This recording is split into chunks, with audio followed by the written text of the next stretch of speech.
my local mountain pass today with a super wagon.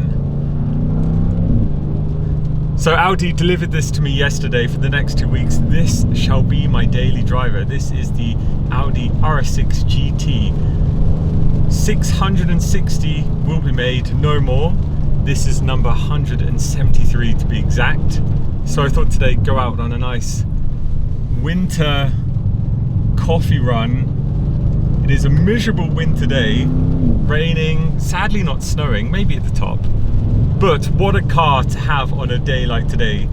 A car like this really brings sunshine into your life on these miserable winter days where you can still have so much fun like I would in the summer with the sports cars.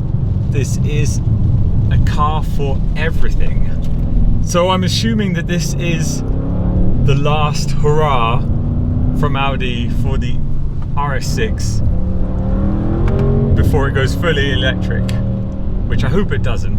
Personally, I think that would be a shame. First impressions are extremely good. Who doesn't want to spend a couple of weeks in an RS6, especially in the winter? Dream daily car if you can afford it, because for the same price as this you could also buy, as I have, my brand new Audi RS3 fully spec'd and still have money left over for example, a Porsche GT3 next to it. It's a pretty cool one car, to say the least, that also sounds quite nice. Maybe you can hear the overon.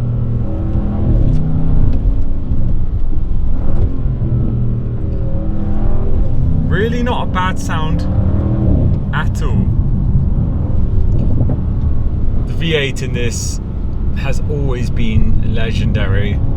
Loads of power, loads of torque, constant power through the rev range, super punchy, very playful. I'm amazed at how well this drives, considering how big it is. You don't feel it at all. It actually feels weirdly much smaller until you get out of the car and you look at it, and then again you realize how big it is, or as I found out yesterday when parking the car, then you realize again how big it is once you have to park it. But to drive, Audi have really worked their magic with this. It's almost too easy, dare I say. So right now I've got it in the hardest possible settings for everything, and it's just still so easy to drive, which is also nice, of course. But the way it goes around corners, the way I also can drive in these horrendous weather conditions, I don't feel like I'm really adjusting my speed as if I would be in the summer. Also kind of the same. It gives you so much confidence, this car. Now the upgrades on the GT are mostly visual.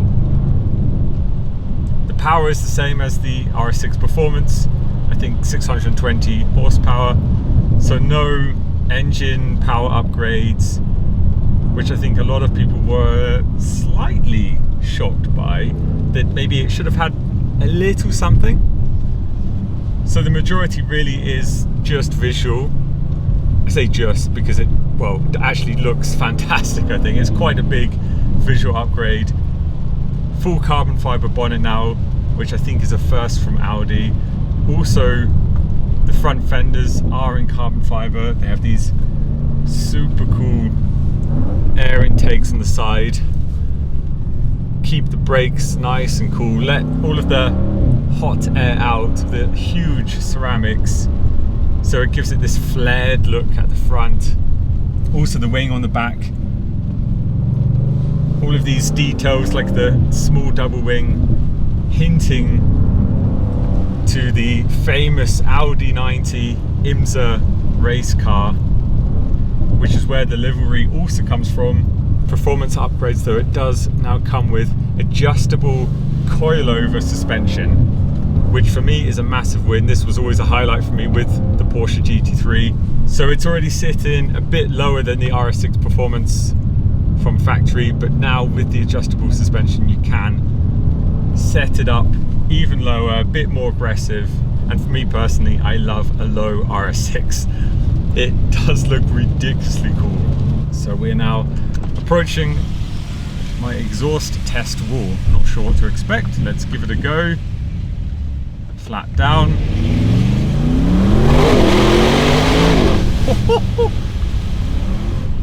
Laughter from me then was just about the sheer power. I was not quite ready for actually how fast this is. Also in the RS6 GT you now have these fantastic bucket seats, which, as I said, in my RS3 they are some of the most comfortable bucket seats I've ever experienced, and they also look brilliant. Let's try another acceleration, flat down. That is absolutely mad. It just all happens so fast. Which actually, I have said before, after I let my RS6 go, I did say it was too much of everything. Oh, God. Just teleporting myself to the next corner, corner to corner. Mad, completely mad. And I love it. Other small detail inside, it's now got a full Alcantara dashboard. So the suspension upgrade has improved it a lot. The car feels more alive, more edgy, more engaging. So I'm really, really impressed with the coilover suspension setup on this. It has, for me personally, just really improved the overall fun of driving one of these. 22-inch old school style wheels, 6-spoke. My God. For me personally, I think it's the nicest RS6 I've seen yet, especially in this color combo. It's just quite an expensive car. Now, I had a quick look on the market this morning in Germany, and they are on the market for 260,000 to 270,000 euros. Supercar money, well, actually more. Costs more than my GT3 RS. Oh God. Speed limit within seconds. Let's try a launch control. Assuming it has launch control. Let's just try. I'll just brake. Flat down the brake. I don't know if that's launch control or not. Speed limit.